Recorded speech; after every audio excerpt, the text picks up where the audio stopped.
예, 감사합니다. 우리 마지막 시간인데요. 아까 우리 정영 교수님하고 정성욱 교수님 발제 때 우리가 시간이 없어서 질문을 못 했잖아요. 그분들 잠시 질문이 있어서 그거를 좀 다루고요. 그 다음에 이제 마지막으로 강사님들이 오늘 한 것 중에서 특별히 좀 강조할 거나 또 한국교회 적응점이 무엇일까? 그런 것도 한두 가지 2분씩 얘기합니다. 2분씩. 그렇게 해서 우리가 다 20분 안에 모든 것을 다 마무리하는 걸 그렇게 하겠습니다. 그래서 답변 주실 때 각각 한 2분 정도씩 한번 답변했으면 좋겠습니다. 먼저 정정 교수님하고 우리 정성욱 교수님에 대한 질문 아까 나왔던 것입니다. 먼저 우리 정정 교수님 거기서 이제 보시면 여기서 루이스는 실제 언어에 대한 고찰을 통해서 대중들이 이해할 수 있는 언어를 번역하라고 합니다. 이와 관련해서 요즘 웹소설의 인기 예로 김동식의 회색인간에 대해서 어떻게 생각하십니까? 저는 처음에 웹소설을 읽고 이런 형식 소설이 인기라면 차라리 대중을 외면하겠다라고 생각했는데 루이스는 대중과의 간격을 어떻게 메우라고 할까요? 그렇게 한번 지금 얘기하고 있습니다. 그래서 제가 뭐죠?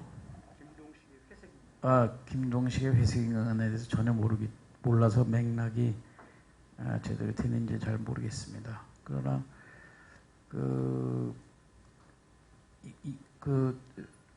루이스의 경우는 대중이란 말은 조금 약간 좀 폄하하는 그런 의미가 있죠. 그래서 뭐라고 그래야 되나요? 시민 또는 뭐 일반 보통 독자 그런 표현이 더 좀 중립적인 것 같아요.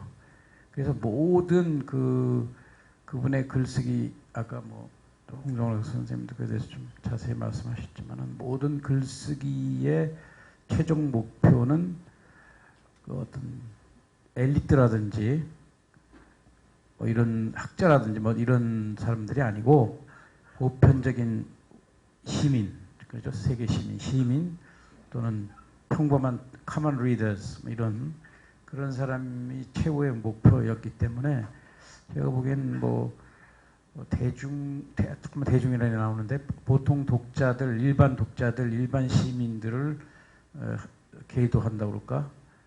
인도하는 모든 글쓰기는 자신이 목표로 했기 때문에 또 물론 학자이기도 했지만은 상당히 또 그거에 대해서도 굉장히 열린 마음을 가지지 않았을까 이렇게 생각이 듭니다. 답변이 잘 안 된 것 같은데. 예, 감사합니다. 이번에 이제 정성욱 교수님 지금 세 가지 간단하게 질문이 많은데 어쨌든 한번 간단하게 해주세요. 첫 번째 질문은 조부님의 신학자에 관한 질문으로 마틴 로이즈 목사님은 신학교를 다니지 않은 것으로 들었는데 사실이 아닌 것 같군요. 이렇게 얘기했는데 맞죠? 이렇게 얘기되는데 첫 번째 보고 한번 하고요. 그다음에 두 번째 먼저 하고요. 그다음에 C.S. 루이스는 유진 피터슨 또는 이제 존 파이퍼의 성경의 신학적인 차이점과 유사점이 무엇일까요? 이렇게 얘기했습니다. 그리고 2차적 의미의 예수 그리스도의 읽기에서 자의적이고 또 2차적인 구분하는 기준은 무엇인가요? 이렇게 질문했습니다. 먼저 이것부터 대답해 주시죠. 네, 마틴 로이드 존스 목사님이 신학교를 다니지 않은 것 같다. 저도 그렇게 지금 이해를 하고 있는데요. 정확한 것은 확인을 해야 되겠지만, 네, 정식 신학교는 다니지 않은 것으로 제가 알고 있습니다. 그런 의미에서 사실 로이드 존스 목사님도 유기적인 의미의 신학자였다. 이렇게 말할 수 있겠고요. C.S. 루이스와 유진 피터슨하고 존 파이퍼 성경 이해 신학적 차이점.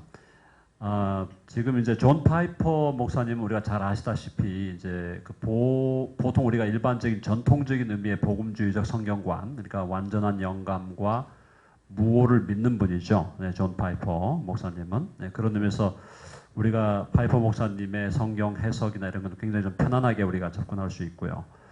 유진 피터슨 목사님도 아마 그런 맥락에 저는 있다고 봅니다. 네, 그런 맥락에 있다고 보고요. 피터슨 목사님이 이제 더 메시지로 이제 자기 개인적 사역이죠, 개인적인 이제 번역을 하셨는데 그것이 갖고 있는 강점도 있고 또 약점, 이제 강점은 역시 accessibility, 그죠? 많은 사람들이 그 성경을 쉽게 우리가 이해할 수 있는 거고, 약점은 이제 그 메시지를 가지고는 교리적인 어떤 확언을 할 수 없다는 거, 그걸 가지고 교리를 끌어낼 수는 없다는 거죠. 네, 그런 부분이 있다고 보고 있고요. C.S. 루이스의 성경관은 아까 제가 얘기 드렸지만 전통적인 성경관보다는 조금 lower, 조금 낮은 성경관을 갖고 있지만 그것이 그렇다고 해서 루이스가 성경이 우리에게 주고자 하는 근본 메시지에 대해서 불충실했다고는 절대로 우리가 볼 수 없다는 겁니다. 그 정도로 제가 얘기 드리고요. 2차적 의미 예수 그리스도를 읽기 위해서 자의적인 것과 2차적 구분하는 기준. 일단 예수 그리스도로 읽어내는 것에 있어서는 일단 우리가 근본적으로 동의를 해야 되겠고요. 이제 그것을 읽어내는 과정에서 제가 이제 제안하는 것은 조직신학적인 우리 그 기독교의 조직신학적인 틀에 있어서 그 틀의 그 바운더리 안에 들어와 있는 읽기의 과정을 거친 것인지 그걸 좀 면밀하게 좀 검토해보는 작업이 필요하다. 그러니까 조직신학적인 어떤 그 바운더리 안으로 안 들어오면 이제 그 해석의 과정에서 벌써 일탈이 일어난 거거든요. 네, 그러니까 저는 이제 그런 테두리를 좀 바운더리를 좀 우리가 잘 유지했느냐, 컨시스턴트하게 잘 유지했느냐 그걸 보면 될 것 같습니다. 네, 짧게 말했습니다.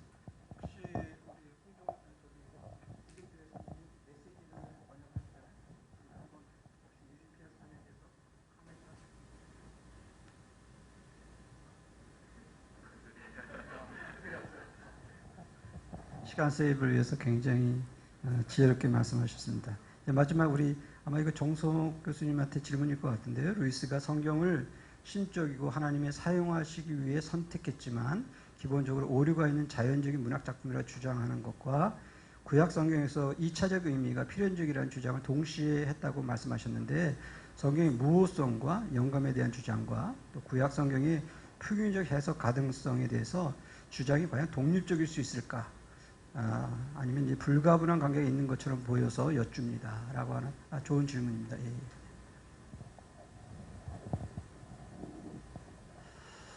네, 이게 이제 바로 거기서 저는 이제 루이스가 구약을 인간적인 문서로만 오류가 있는 문서로 봤다는 점에서는 어떻게 보면 이제 루이스의 그 두 가지 개념이 있겠죠. 하나는 루이스의 정직성, 자기가 그렇게밖에 볼 수 없는 자기가 갖고 있는 어떤 정직성의 문제와 한계의 문제, 그 두 개가 동시에 거기서 드러났다고 보고요. 그러면서도 구약의 숨겨진 의미를 보려고 했던 것은 저는 철저한 예수님의 주대심에 대한 굴복이었다고 보거든요. 그러니까 예수님이 당신의 주라는 걸 고백했기 때문에 예수님이 신약에서 구약을 어떻게 해석했는가를 면밀하게 검토한 결과 결국 구약을 구약의 맥락에서만 읽어서는 안 된다는 것, 구약이 그리스도를 지시한다는 것에 대해서 그는 철저히 예수님께 굴복된 모습을 보였다. 그렇게 저는 보고, 그러면서도 이제 물론 예수님이 구약을 사실은 절대적 권위로 받아들였다는 측면에 대해서 또 거기서 이제 루이스의 또 어느 정도의 인간적 한계, 그 양쪽이 다 함께 공존한다는 것 자체가 과연 그럴 수 있느냐라고 이제 우리가 의문을 제기할 수 있지만, 뭐 루이스에게서는 그랬다라는 것이 현실적인 또 우리의 해석이니까 그걸 그대로 수용하면서 이제 각자의 관점에서 좀 비켜가기를 하고 또 수용하기를 하는 그런 좀 성숙한 접근이 필요할 것 같습니다. 네. 네, 좋습니다. 이번 강의는 전체적으로 여러분들이 보셨겠지만 아마 우리가 지금 이제 이번에 이제 4차인데 내용 면도요 풍성하고 또 여러 가지 어떤 그 우리 청중들과의 어떤 그 반응도 서로 굉장히 좋았던 것 같습니다. 그래서 이 시간에는 이제 각 강사님들마다 아까 말씀드린 대로 서머리하는 이번 그 컨퍼런스를 서머리하면서 본인이 강조했던 것, 또 그다음에 적용할 것이 뭔지 딱 10분 남았죠. 그러니까 2분 정도씩 그렇게 하고 그다음에 마무리를 하겠습니다. 자, 그러면 우리 이인성 교수님부터 뒤쪽 분들이 이렇게 천천히 이렇게 하나씩 오겠습니다. 예.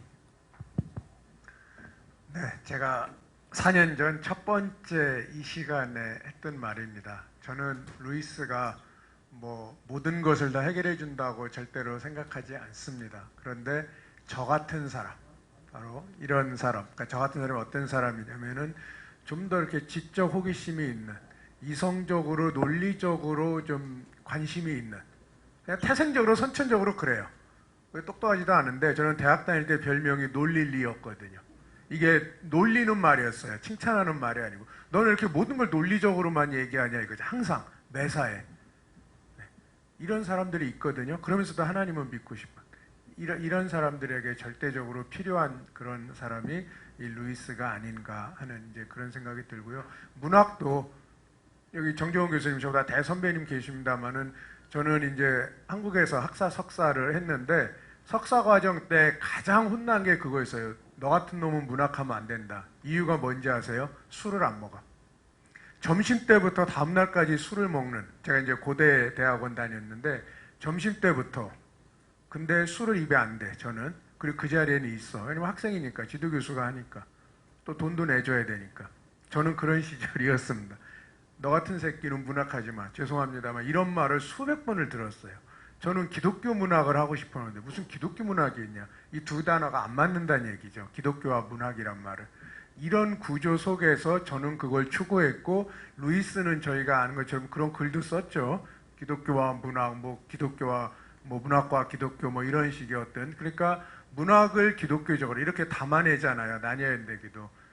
이런 식의 것이 충분히 그러니까 문학적으로도 뛰어나고 기독교도 그 속에 얼마든지 담을 수 있고 깔을 수 있고, 그러니까 초등학생도 즐길 수 있는 소설, 그러면서 아동문학, 그러면서도 박사 논문을 써도 끝이 없는, 그 박사 논문을 쓰신 분들 계시고 이렇게 끝이 없는 이런 문학 작품이 기독교적으로 가능하다. 어떤 이런 것을 보여주고 있다. 저희에게 실제 그런 면에서 저는 의무와 가치가 있지 않아요. 그래서 한국 사회도 이런 면에 좀 더 이렇게 다양성, 뭐 이제 더 얘기하자면 끝이 없지만 예를 들면 뭐 신화, 교회, 저도 교회 장로입니다만 교회에서 신화, 뭐 기독교 신화, 성경 신화 이러면 상당히 좀 곤란하죠. 이런 면들에서 좀 더 저에게 다양한 눈을 띄워줄 수 있는 그러한 사람이 아닌가 하는 면에서 저에게는 굉장히 멘토 같은 사람이고요. 개인적으로. 네, 그리고 더 나아가서 저는 저 같은 사람에게는 권하고 추천하고 싶습니다. 그러나 성경을 덮고도 잘 믿어지는 분들은 뭐 덮고 또 믿으시면 되죠. 네, 그러니까 그러면서 다양성으로 좀 열어놨으면 좋겠다 싶습니다. 감사합니다. 예. 우리 홍종 교수님. 예. 루이스 편지도 있으니까 저는 그 어렵지 않고 자기에게 다가가는 이야기들이 루이스 다면적인 면 중에서 자신에게 잘 소화할 수 있는 부담스럽지 않은 것들로 출발하면 얼마든지 넓게 할 수 있다고 생각이 듭니다. 네. 예, 우리 이적 교수님, 우리 교수님. 예. 그 루이스를 왜 좋아하느냐 이렇게 질문하면 보통 두 가지 정도로 저는 얘기하는데요. 첫 번째는 그 루이스는 그 세상을 좀 달리 보이게 만들어주는 힘이 있는 작가인 것 같아요. 우리가 교회에서 많이 듣는 설교들은 주로 우리 보고 달라지라고 좀 어떻게 보면 닥달하는 거잖아요. 이렇게 좀 너가 달라져야 된다, 뭐 이렇게. 근데 루이스 그의 글은 그냥 나보고 달라지라고 닥달한다기 도전한다기보다는 그냥 세상이 달리 보여요. 그 책을 읽고 나서 세상을 보면 그러면 나도 자연스럽게 달라져 가는 거죠. 그러니까 세상을 저는 예배도 진짜 예배라면 설교라면 그걸 마치고 나가면 그냥 세상이 달라 보여야 진짜 예배를 드리고 설교를 들은 거라고 생각하는데 그런 역할을 루이스가 해주고요. 그리고 루이스를 읽으면 점점 중심은 짓게 돼 자기 세계가 좀 넓어지는 많은 분들이 고백하는 그런 게 해주는 작가이고 또 두 번째는 루이스의 글은 좀 하늘을 그리워하는 마음을 일깨워주는 작가인 것 같습니다. 그러니까 뭔가 이렇게 우리가 하늘을 동경하고 영원을 그리워하는 이런 것들이 심지어 기독교인들한테도 잘 없는 것 같아요. 이 세상에서 뭐 소위 영향력 있는 삶을 살고 싶은, 사실은 복 받고 싶은 마음을 그렇게 표현하는 것 같은데 이렇게 좀 잘 살고 싶은 마음도 귀한 거지만 뭔가 그 초월, 그 하늘을 그리워하고 동경하는, 사실 이런 마음이 제가 보기에는 문학과 종교와 인문과 예술의 원천인데 이런 마음을 심지어 종교도 잃어버리고 그냥 이 세상 안에 갇혀서 이제 살아가는 경향이 있는데, 루이스는 좀 이렇게 하늘을 동경하는 마음을 일깨워주는 작가, 그런 차원이 한국 교회에 회복됐으면 좋겠다 하는 생각을 가지고 있습니다. 감사합니다. 예. 정성 교수님.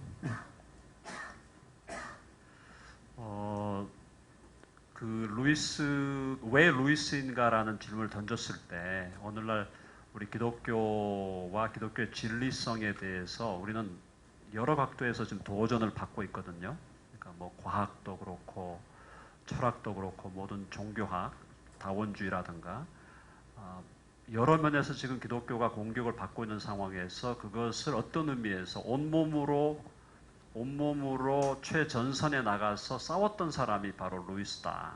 그런 의미에서 함께 이제 공동의 어떤 전선에서 함께 싸워야 하는 싸움의 지금 그 대적자들을 바라보면서 루이스라는 한 인물이 용기 있게 기독교 진리를 가지고 싸워나갔고 또 상당한 그 전과를 올렸다라는 측면에서 저는 그 루이스가 저 자신뿐 아니라 모든 사람에게 주는 참 의미가 있다고 생각을 합니다. 그래서 함께 싸울 수 있는 용기를 주는 그런 우리 신앙의 선배가 아닌가 저는 이제 그렇게 생각하고 그래서 루이스를 좋아하게 된 것 같고요. 그리고 이제 제 발제와 관련해서는 이제 그 오늘날 그 신학계에서 소위 학문이라는 이름으로 성경을 중요시 여기지 않는 그런 경향, 그리고 성경을 읽을 때 또 너무나 그 한 관점에서 하나의 극단적 관점에서만 읽으면서 그것을 또 절대화하는 그런 흐름을 좀 우리가 이제는 지양하고 루이스와 같이 좀 총체적인 읽기, 그러니까 성경을 총체적으로 읽어내고 그러면서도 성경을 예수님 중심으로 읽어내는, 특별히 구약을 그렇게 읽어낼 수 있는 능력을 길러야만 구약을 잘못 이해함으로부터 오는 율법주의나 기복주의나 또 그 영지주의와 같은 그런 다른 복음을 우리가 몰아낼 수 있는 그런 영적인 무기를 주지 않느냐, 그런 의미에서 루이스의 성경 읽기가 우리에게 큰 교훈을 준다, 그렇게 생각합니다. 예, 감사합니다. 우리 정정훈 교수님. 저는 또 생각한 게 있었는데 앞에 선생님들이 너무나 잘 또 요약을 해주셔서 제가 또 할 말이 없어요. 그래서 그 질문을 그 두 분에게 좀 하고 싶어요. 이종태 교수님에게 하고 싶은 질문. 뭐 그냥 용어 문제인데 57쪽의 그 각주에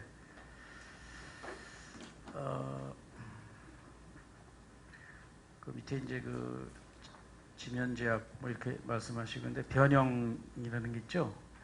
그거에 대해서 좀 말씀해 주시죠. 짧게. 저도 이 글을 읽어봤는데 좀 난해하더라고요.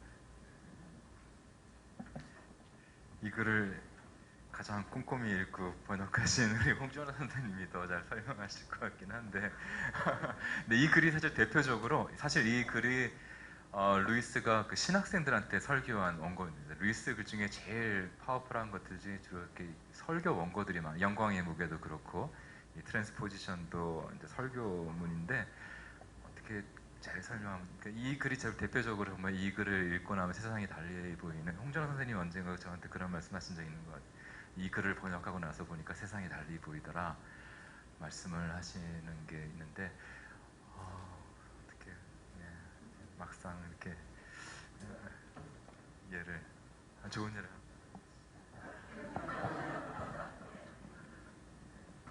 그러니까 저는 이제 변환이라고 번역을 했어요. 예. 근데 이건 이렇게 생각하시면 됩니다. 그러니까 사랑하는 사람을 보러 갈 때도 마음이 가슴이 막 설레요. 막 두근두근거려서 막 토할 것 같아요. 많이 사랑하면. 예. 그리고 너무 무서우면 토할 것 같아요. 물리적인 현상으로 보면 둘이 동일한 것처럼 보여요. 그렇기 때문에 그런 상황에서 본다면 사랑은 없는 거예요. 두려운 마음만 있는 거지. 두려움 또는 어떤 이 물리적인 동요가 있는 거지. 그건 왜냐하면 그럴 수밖에 없는 것이 그 사랑이나 두려움 같은 감정적, 정서적 반응은 물리적 반응보다 상위에 있기 때문에.